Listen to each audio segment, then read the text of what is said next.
Welcome to Legal 123s with ByrdAdatto. Legal issues simplified through real client stories and real-world experiences.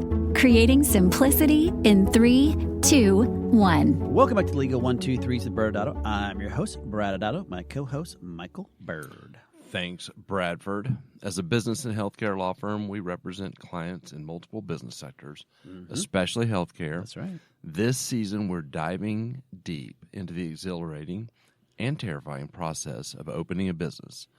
Brad, our theme this season is starting a business. Yes, Michael, and as we alluded to in other episodes, starting a business really is just the first of many seasons. Maybe you can give everybody the kind of highlights of all 4 seasons. Yeah, there are 4 seasons of a business. There's the building season, the operating season, the scaling season, and the buying and selling season. And for fun this year, Brad, every podcast season for this whole calendar year is going to be geared towards one of these seasons of a business. And today, building. Cool. Well, today we do have a special guest with us today. We're bringing on a ByrdAdatto rock star, a team member who has actually been here, it seems like, since the early days. Yeah, OG. I'm excited. Before we bring her on, and at the risk of making myself and our audience a little more disturbed and a little less smart, I need to get inside Brad's brain for a few minutes. Okay, first, you know that what's going on in my brain since we both are 13-year-old boys, so that's pretty easy for you, which means half the time I don't even know what I'm thinking. Second, at the most time, it's probably chanting Brad is better than Michael over and over again. That's like a mantra Yes. of yours. Okay, well, I have to get a little bit of consumer behavior data from you, Brad. Ooh. Where was the last place you Googled for something, quote, near me? I don't know.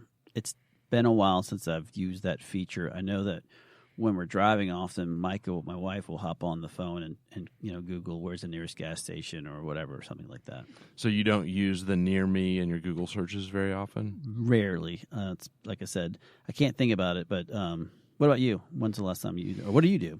Well, the last place I Googled near me would have been ice cream. This is a go-to move. Audience members, you probably know this is not a shock. Ice cream is Michael's kryptonite. He loves it.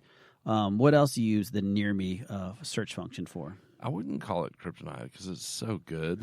It's more like a superpower. Okay. Yeah, a superfood, Yeah. so to yes, speak. that's sort of speak. Yeah, so my go-to searches on the near me would be gas stations, Okay. ice cream, and tennis courts when I'm out of town. Okay. And where are we going with this today? Well, Brad, I'm glad you asked. I read an article recently on this topic. Do you know how many times a month people in the U.S. search the term Thai food near me? I think the answer is 1 million times a month. Audience, I think Brad's cheating. You just totally deflated me because you actually guessed the exact answer. And so I don't know what you did to cheat, but I'm on to you. We're going to figure this out. Sure. Okay.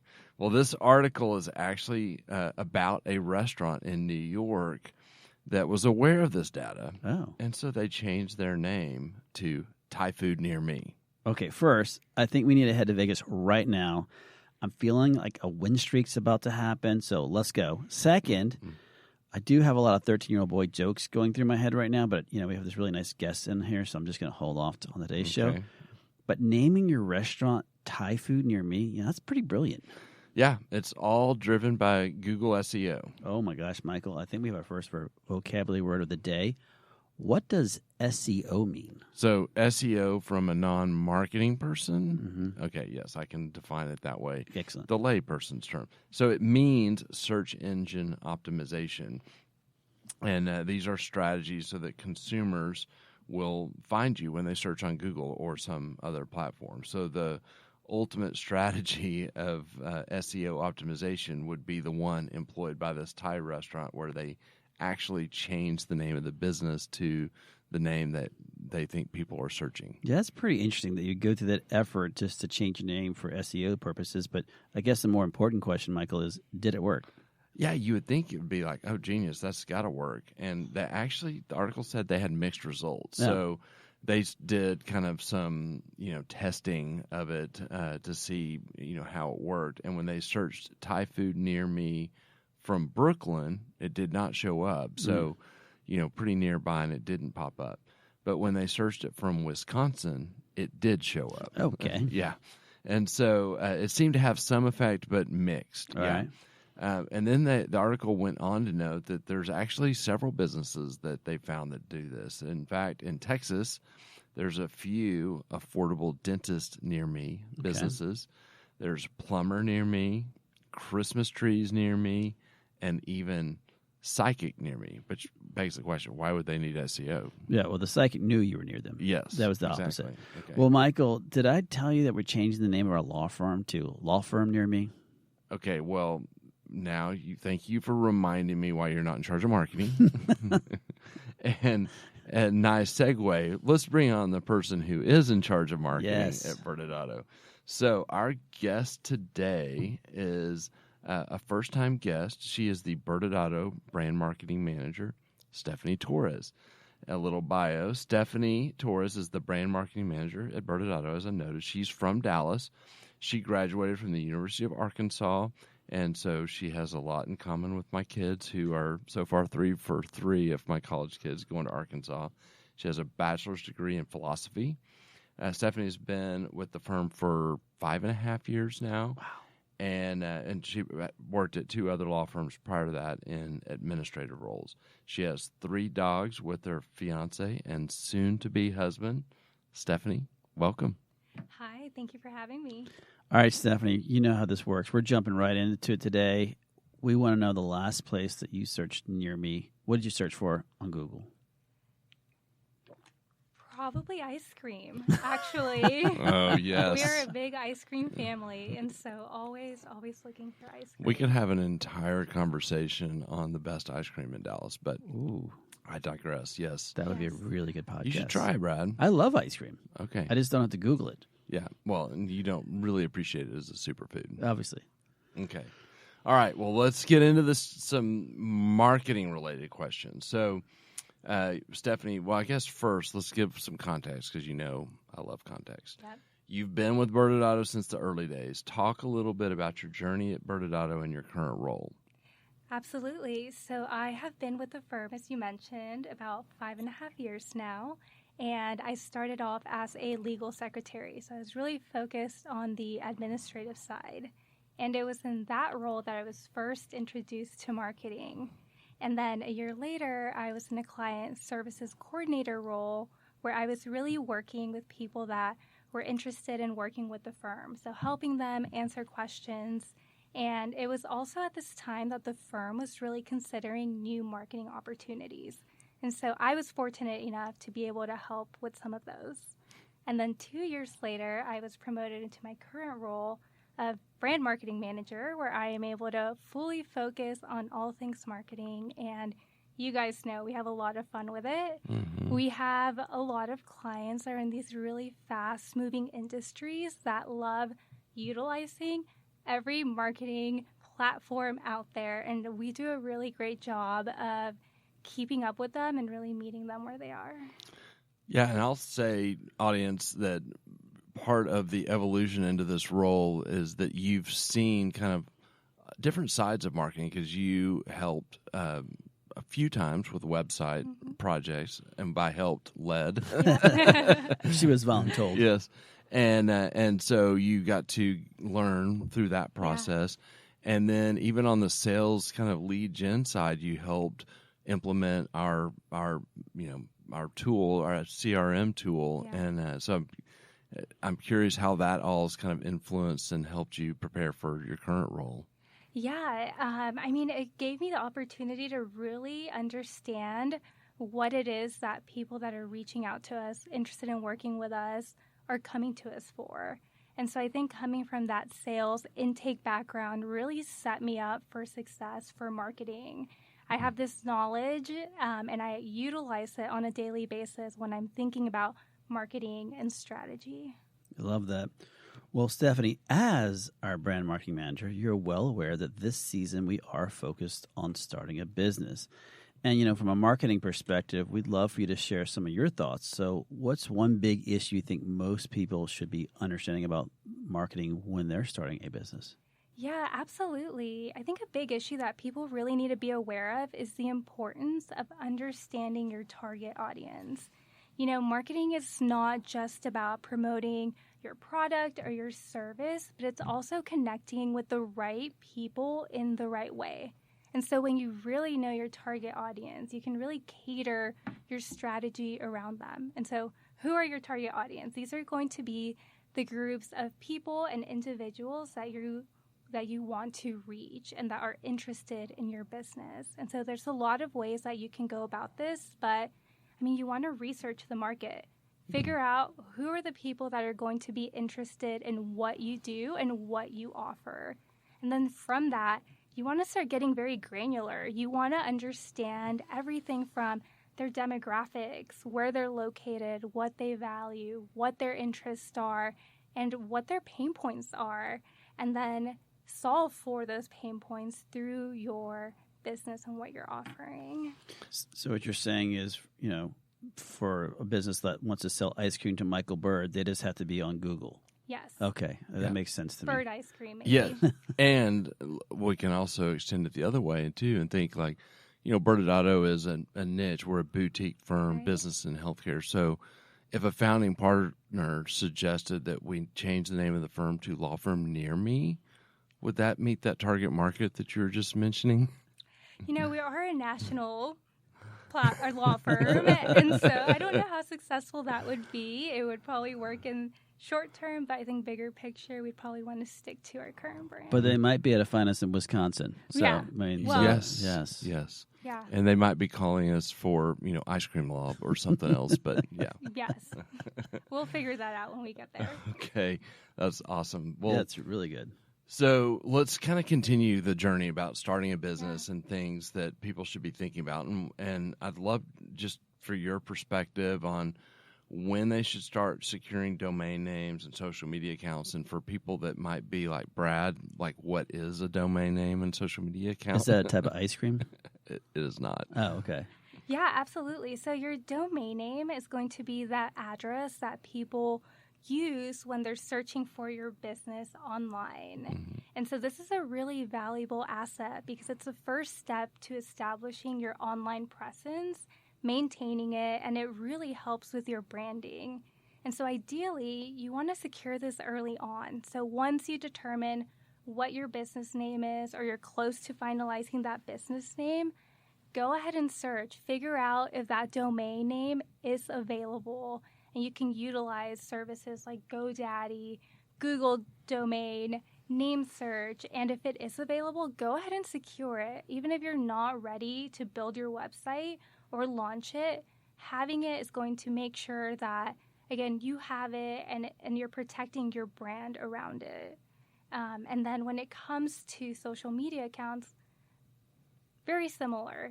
As soon as you figure out what that name is, go ahead, get on all the different platforms. It's free. Search for that name. If it's available, go ahead and create those accounts so that when you are ready to utilize them, they're there. And again, you're protecting your brand because the risk that you run into is someone else might take it in between the time that you're setting up your business and whenever you're ready to search. And so you just want to secure that. And then something really important for social is consistency. You want your name to be the same across Facebook, Instagram, X, TikTok, whatever you're using. And so for us, you'll see, ByrdAdatto is going to be ours. What are your thoughts when someone says, well, what if we have, our domain names here, but we go start buying up all these other similar domain names and they just have it pushed towards us? How often is that a conversation you think about? Yeah, it really depends. Some people are in these industries where those names might get snatched up. Mm-hmm. And so the more unique your name is, the less you run into that risk. Right. But I am also aware that it could be a risk for people. And so if you just want to protect that, want to make sure that, yes, we have ByrdAdatto.com, but we don't want someone to take ByrdAdatto.net or other options, then if it's in the best interest of your company, then absolutely. Yeah, we have some clients. A great question, Brad. Wait, Cynthia, we scratch that. Sorry. We do have clients that it's almost like they're kind of putting up a hedge of protection around their business by getting all the different names out there, and whether they end up using them or not. Yeah, and especially the aesthetic market, we see that often the case. And then secondly, Cynthia, just make sure it's on loop, that whenever I say something, he just drop in. That's a great question. Just loop it over and over again. But yeah, that's the thing that's fascinating in the aesthetic market, because they'll have something similar. And I've had that question come up from clients, is even though it's not on their website, they get names all surrounding that. And especially in the aesthetic market too, when they do say, it's funny about the aesthetic shop near me. I'd be very curious to see how many places start getting domain names like that on top of their actual website. Yeah, and that's a good point, because then the other thing that comes up is, well, what if I didn't do it early in the process? Or what if, I finalized my name and then I realized that another business has that domain or that social media account, and so what can I do then? And so then I recommend looking at variations. So ByrdAdatto's taken, and they're a floral shop. Okay, well, ByrdAdatto Law, that's available. Let's go ahead and use that. And so there are options if the name that you're looking for is already taken. Got it.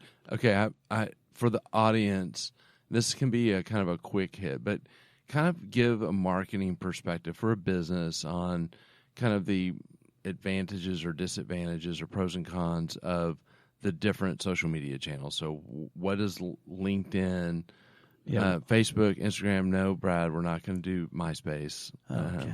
Yeah, I know you want to know, but just the X, and TikTok. You don't have to cover all of them, but I'd love to hear your kind of perspective on that. And then, are you focusing it on from the business perspective or interpersonal? Because I think that's business. Yeah. So for the aesthetic space, Instagram is a no-brainer. That's where a lot of people are. That's where we see a lot of success. And so then the other platforms really vary, again, just on what your business goals are, what those demographics are. You'll find that on Facebook, it is tailored to an older audience, whereas Instagram really works for millennials, people in their 30s, 40s. They really consume that. And so I would just look at, again, figure out what your target audience are, what they're doing, and then with X, and even Threads now. Oh, yeah. So those are very conversational, very quick hits. And so also figure out what kind of content you're looking to post. Are you looking to have videos? And then will Instagram Reels be what you choose? Or maybe you're getting a TikTok. If you want to build authority by sharing your thoughts, X, Threads could be a great option for that. Interesting. Well, so we focused on website, we focused on social media. Let's start talking about different type of marketing tactics. So obviously there's digital, there's print, there's media, and as Michael knows, like the bane of you can't even say it, can you? Direct mail. Oh, it hurts saying it, But what do you have a preference for if you're talking about a startup or any, I guess, really one organization, but we're focusing on startups today? Is what would be the things for them to consider? Yeah, absolutely. So just going through them very quickly, digital marketing is using online resources and channels available. So that's going to be your search engine optimization, SEO that we were talking about, using social media accounts, email newsletters, developing articles, videos, and content for your website. And then you have print, which is what it sounds like. It's using print materials to market yourself. So that can be an ad on a newspaper or a magazine, or maybe you have flyers, brochures, even business cards really fall under that. And then you have media, which is more traditional. It's your radio, it's your TV, it's your billboards. And so out of all of these, and then, going back to direct mail, it's what it sounds like, our mailer, our favorite. You're actually mailing something to an individual's mailbox. So flyers, again, kind of fall under that. Anything promotional that you guys typically see in your mail might throw away, that falls under that. But then for startups, digital marketing is really the place to be. It's the most low cost effective And there's so many resources available. You know, it's free to create a social media account for your business. If you have an email, go ahead and you have an email list. That's also very low cost. And it also gives you the opportunity to really target the specific groups of people that you want to. All of these digital platforms available are so robust, and you can get very specific as to what you want to put out there and then who you want to target. Yeah, and follow up on that. I know you probably hear this a lot. So if I'm really using digital marketing, I'm using my social media, should I pay to increase it being seen? Like, how should someone think about that piece? Yeah, absolutely. Paying is always an option. You know, you can promote your post, you can boost your post, and then I would always consider, what are the things that you're already trying? With social media specifically, you have hashtags that you can use, and that can really go a long way. You can, if your business is local, you can tag your location, and that's another way to engage with people. And then going on a free journey, you can also connect with other people in the industry. You can find them, you can like their posts, get that recognition out there. And then if you think you're ready you're in a spot where, okay, I'm ready to ramp it up. Yeah, absolutely. Look at paid options, LinkedIn, Facebook, they all have them. And then, like I tell you guys all the time with marketing, track and then just keep tracking and seeing what's working and what's not and adapting accordingly. Brad wanted me to ask you your thoughts on advertising in the phone book. Wait, I think it's awesome, right? Because every time the new phone book comes in, everyone immediately opens it up and goes through it immediately, right? I haven't seen a phone book in years. Cynthia, do you know what a phone book is? Okay, so Cynthia knows. She's a recent grad in the room, so at least she knows. Thank you for making me not feel too old. Yes. Okay, let's continue that last little kind of train of thought. I want to focus in on SEO. We started the conversation today on that. Talk a little bit about kind of where that fits into the digital strategy. Yeah, absolutely. So SEO is essentially the process of making your website easily found by search engines. So the way I like to think about it is the internet is this huge library with just billions of books and resources available. And so when you go to this big library, you're going to lean on the librarian to help you find what you're looking for. And that's where all these search platforms come in, your Google, Yahoo, whatever it is that you're using. And so when you optimize your SEO, you're making it easier for that librarian to find the book for the person that needs it. And so there's a lot of strategies around that. It's making sure that your website can get very technical, but making sure that your website is utilizing words and terminology that your target audience are looking for. So for us, business, law, healthcare law, we help in the aesthetic space, any industries that we're serving. We want to make sure that our website has those keywords up. And then also it's content. It's creating content that your audience wants to read, consume, and then using those keywords again, because the more you use them, the more, again, this big library, you're going to be found whenever that time is right. And it can get very technical very fast, but I think at a basic level, making sure that you're utilizing keywords, creating content, blogs, videos, whatever it is that you're going to do, and again, just keeping those audience in mind, utilizing the language that they use when they're trying to connect with you or someone who provides the services or offers the product that you offer.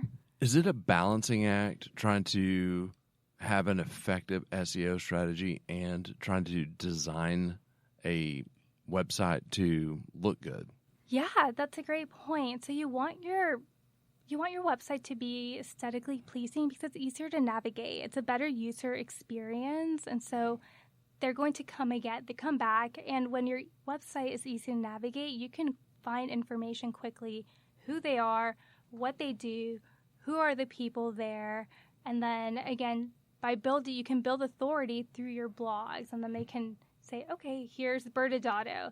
This is what they do. Oh, this is an article they wrote, it really resonates with me. Okay, now they're the people to go to when I'm ready to, again, just find solutions.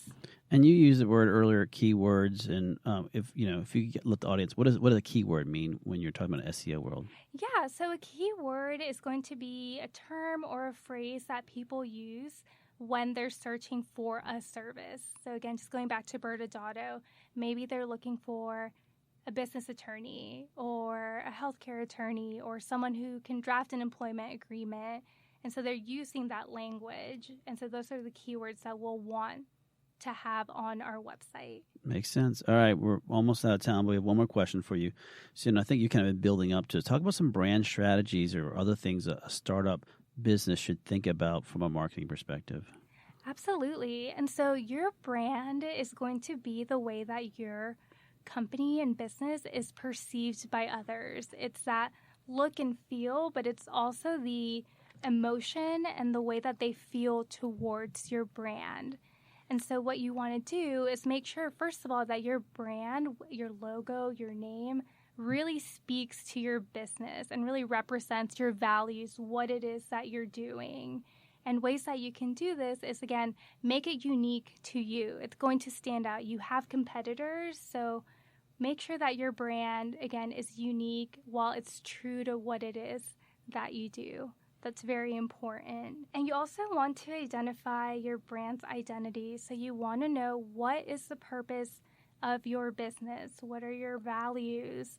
What is the personality of your brand? And I know that's an exercise that as a firm we do on an annual basis. And so even though at the beginning this might be your brand's identity, it's okay if it changes, and just adapt to that based on what you're seeing, based on what's going on in the industry, based on the results of whatever marketing that you're doing. Well, that's amazing. And audience members that have complimented us on our digital strategy for ByrdAdatto, well, you just got to hear from the person that's created it. We get so much positive feedback. So thank you very much.